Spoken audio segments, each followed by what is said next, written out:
everybody doubted us, even in the fourth set. Even ourselves doubted ourselves. Sa fourth set na yun, we didn't realize na holding on together is the best thing that we can possibly do at that right time to win this bronze. But still, marami akong nakita with my team, with local teams dun sa lineup namin. So marami tayong natutunan, and also marami akong nakita din na pwede natin baguhin and improve. Not actually baguhin, it's more improve. But totally with Annie, I'm very proud of this girl. Oh my God! Holding on until fifth set. How many fifth sets did you play? So many. Seven games ata na fifth sets na hindi kami iniwan. So I'm very grateful for this young lady, very young lady. So yun lang, but I'm very proud also with my team, locals namin, especially with this also. Ito yung rock. Ito yung rock ko. Hindi kami lagi nagkakasundo. Actually, that's the reality. Player and coaches, hindi kami nagkakasundo. But same goal namin. Every time we step on the court, same gusto namin. Thank you so much.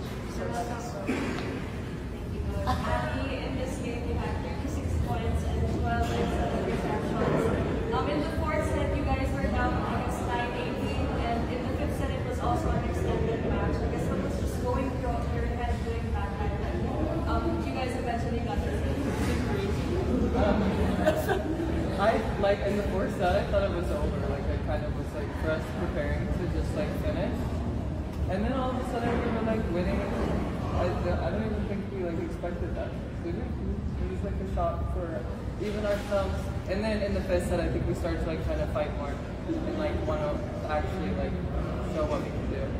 And then against 14 points, 10 excellent plays, and 13 excellent receptions, an all-around game for you.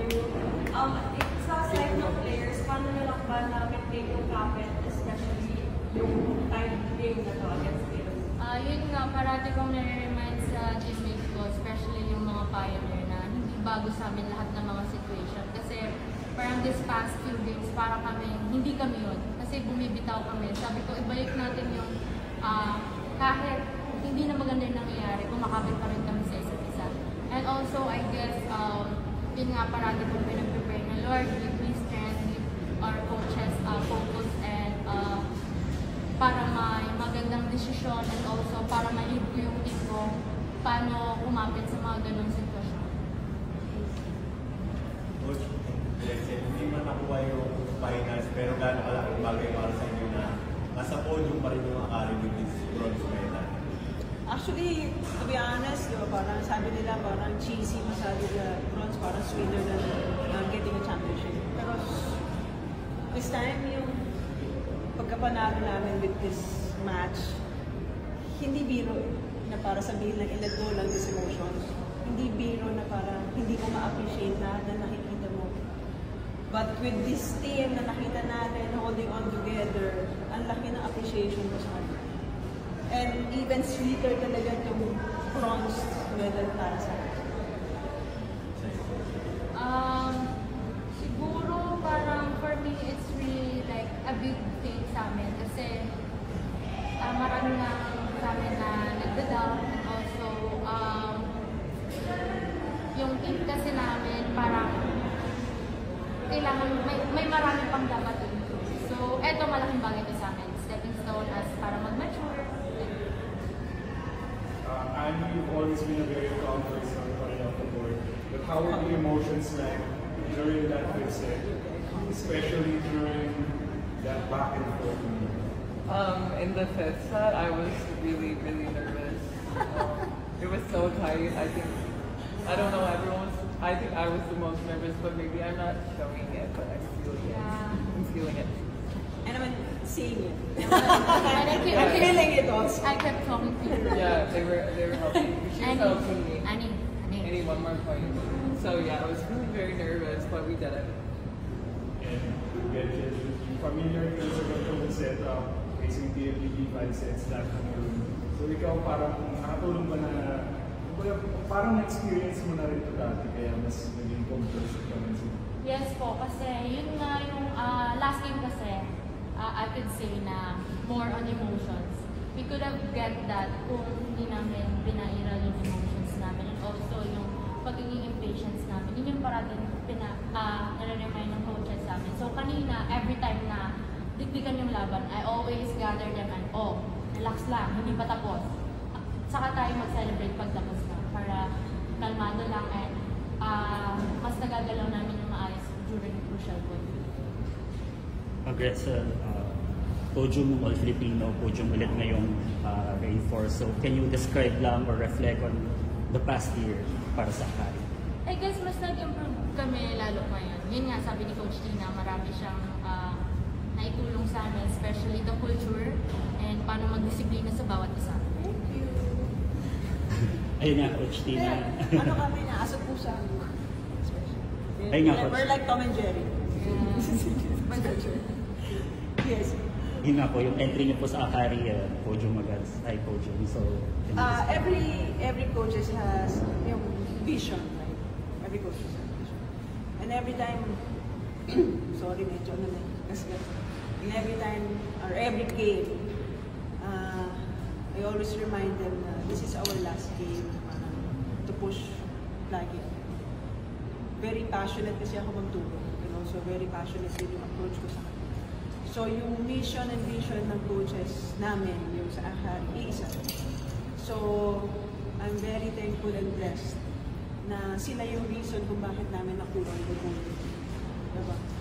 Hindi man namin na-achieve yung championship, but still, mas magandang opportunity to move forward, to look for another opportunity na pagdating ng All Filipino, mas may improve pa namin yung sarili namin, skills namin, attitude namin, and also yung work ethics namin. Mas makikilala pa namin. Actually, parang technically or officially, this is my first conference. Kasi yung on tour naman, parang late ako. Very dedicated kasi din ako sa kanila. So, yun yung gusto kong na yung harmony, yung rhythm, yung environment. Gusto ko kasi mas, happy lang, na wala masyadong isa-set aside natin yung emotions, or clearly mental lang every time na nag-train. So, I'm very happy na, yun nga, medyo na-entice ko sila sa ganong mentality.